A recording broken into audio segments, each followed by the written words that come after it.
تحياتي. النهاردة هنعمل الخبز الأوروبي. هو ليه مسميات كتيرة في الدول الأوروبية، ولكن كلهم بيتعاملوا تقريبا بنفس الصنعة.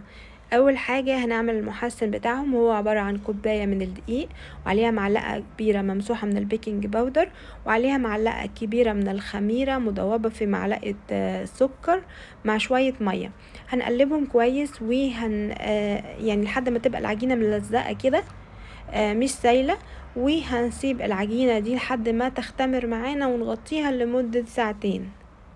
بعد الساعتين هنجيبها ونضيفها للعجينة الأساسية، وهي عبارة عن كوبايتين من الدقيق وعليها رشة ملح. هنضيف لها المحسن اللي احنا عملناه ده. النجاح الخبز ده بيعتمد على ان العجينة بتاعته بتبقى ملزقة. كل ما كانت ملزقة كل ما كانت القرمشة بتاعتها الخارجية اكتر، وكل ما كانت من بره طرية.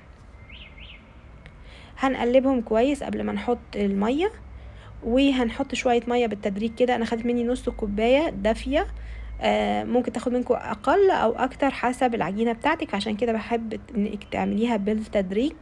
هتقلبيها كويس قوي بالمعلقة، ان صعب قوي انك تقلبيها بايديكي لانها هتلزق. وبعدين هتسيبيها بالوضع ده شوية وتختمر لمدة ساعة مثلا. بعد ما اختمرت هنروح نحطها في العجان، لانها ما اتضربتش بما فيه الكفاية.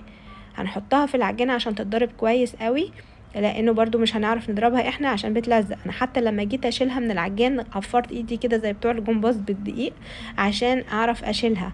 بعد كده حطيتها في صينية ما بتلزقش. وبعدين هعملها على اساس انها تتكور كده، على شكل انها تتكور زي الرغيف الشمسي بتاع الصعيد.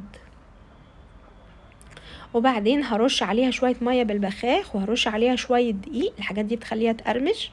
وبعدين هشرحها كده باي موس او باي سكينة من كل حتة، عشان العجينة لما تنتفخ ما تفرقعش. وبعدين هتدخل فرن حرارته 200 رف اوسط، وهنحط صينية فيها مية عشان تطلع بخار وهي بتستوي.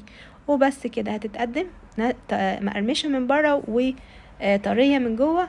طعمها حلو قوي، وهنعملها في وصفات تانية، واتمنى ان الوصفة تعجبكم.